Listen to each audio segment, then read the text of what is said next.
ಜಗಳೂರು ತಾಲೂಕಿನ ಸುಕ್ಷೇತ್ರ ಕೊಡದಗುಡ್ಡ ವೀರಭದ್ರೇಶ್ವರ ಸ್ವಾಮಿಯ ಹೆಸರಿನಲ್ಲಿ ನಿರ್ಮಿಸಿದ ಯಾತ್ರಿ ನಿವಾಸ ದೇವಿಕೆರೆ ಗ್ರಾಮದ ಮಹಾದ್ವಾರ ಉದ್ಘಾಟನೆ ಹಾಗೂ ಕರಿಗಲ್ಲು ಸ್ಥಾಪನೆ ಹಾಗೂ ಕಲ್ಯಾಣ ಮಂಟಪ ಶಿಲಾನ್ಯಾಸದ ಅಂಗವಾಗಿ ಸಂಸ್ಕೃತಿ ಜಾಗೃತಿಗಾಗಿ ಧರ್ಮ ಸಮಾವೇಶವನ್ನು ಗುರುವಾರ ಹಮ್ಮಿಕೊಳ್ಳಲಾಗಿತ್ತು.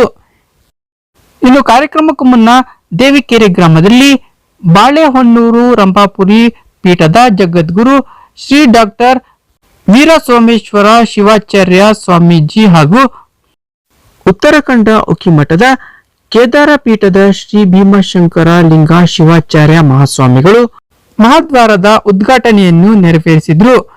ನಂತರ ಬಸವಾಪುರ ಗ್ರಾಮದಿಂದ ಕೊಡದಗುಡ್ಡ ವೀರಭದ್ರೇಶ್ವರ ದೇವಸ್ಥಾನದವರೆಗೆ ಅದ್ದೂರಿಯಾಗಿ ಅಡ್ಡಪಲ್ಲಕ್ಕಿ ಮೆರವಣಿಗೆ ಮಾಡಲಾಯಿತು.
ಇನ್ನು ದೇವಳೆ ಶಾಸಕ ಬಿ ದೇವೇಂದ್ರಪ್ಪನವರು ಕಾರ್ಯಕ್ರಮವನ್ನುದ್ದೇಶಿಸಿ ಮಾತನಾಡಿದವರು, ಭಾರತದ ಸಂಸ್ಕೃತಿ, ನಾಗರಿಕತೆ, ಶಾಂತಿ, ಸಮೃದ್ಧಿ ಜಗತ್ತಿನ ಯಾವ ಭಾಗದಲ್ಲಿ ಹುಡುಕಿದರೂ ಸಿಗುವುದಿಲ್ಲ.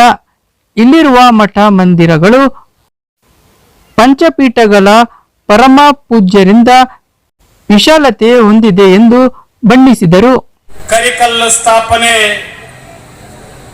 ಕಲ್ಯಾಣ ಮಂಟಪ ಶಂಕುಸ್ಥಾಪನೆ, ವಿವಿಧ ಉದ್ದೇಶಗಳನ್ನ ತಮ್ಮ ಅಮೃತ ಹಸ್ತದಿಂದ ನೆರವೇರಿಸಿ ಭಕ್ತರ ಆಶಯದಂತೆ ಅಡ್ಡಪಲ್ಲಕ್ಕಿ ಮಹೋತ್ಸವವನ್ನ ಸಂತೋಷದಿಂದ ನೆರವೇರಿಸಿ ಸದ್ಭಕ್ತರಿಗೆ ಮಂಗಳವನ್ನ ಉಂಟು ಮಾಡಿ ಈಗ ನಿಮ್ಮೆಲ್ಲರ ಮುಂಭಾಗದಲ್ಲಿ ವೇದಿಕೆಯಲ್ಲಿ ಸಾನ್ನಿಧ್ಯವನ್ನು ವಹಿಸಿಕೊಂಡು ಆಶೀರ್ವಚನವನ್ನ ನೀಡೋದಕ್ಕೆ ಪರಮ ಪೂಜ್ಯರು ಇಲ್ಲಿ ಸಾನ್ನಿಧ್ಯವನ್ನು ವಹಿಸಿಕೊಂಡಿದ್ದಾರೆ. ಇನ್ನು ಇದೇ ವೇಳೆ ರಾಮಘಟ್ಟದ ರಾಜಗುರು ಪುರವರ್ಗ ಮಠದ ಶ್ರೀ ರೇವಣಸಿದ್ದ ಸ್ವಾಮೀಜಿ, ಕಣಬಕುಪ್ಪೆ ಗೋವಿಮಠದ ಶ್ರೀ ನಾಲ್ವಡಿ ಶಾಂತಲಿಂಗ ಶಿವಾಚಾರ್ಯ ಮಹಾಸ್ವಾಮಿಗಳು ದಿವ್ಯ ಸಾನ್ನಿಧ್ಯ ವಹಿಸಿ ಆಶೀರ್ವಚನ ನೀಡಿದರು.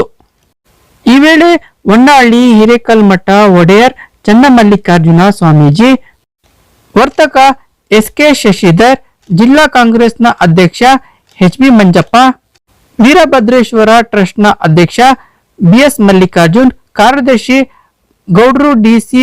ರುದ್ರಸ್ವಾಮಿ, ವಿಎಸ್ಎಸ್ಎನ್ನ ಅಧ್ಯಕ್ಷ ಬಸವಾಪುರ ರವಿಚಂದ್ರ, ಸಹಕಾರ ರತ್ನ ಪ್ರಶಸ್ತಿ ಪುರಸ್ಕೃತ ಕಡ್ಲೆ ವೀರಣ್ಣ, ವರ್ತಕ ರುದ್ರಯ್ಯ, ಪಿಎಲ್ಡಿ ಬ್ಯಾಂಕ್ನ ಅಧ್ಯಕ್ಷ ತಿಮ್ಮರಾಯಪ್ಪ ಸೇರಿದಂತೆ ಮತ್ತಿತರರಿದ್ದರು. ಹೇಳಿ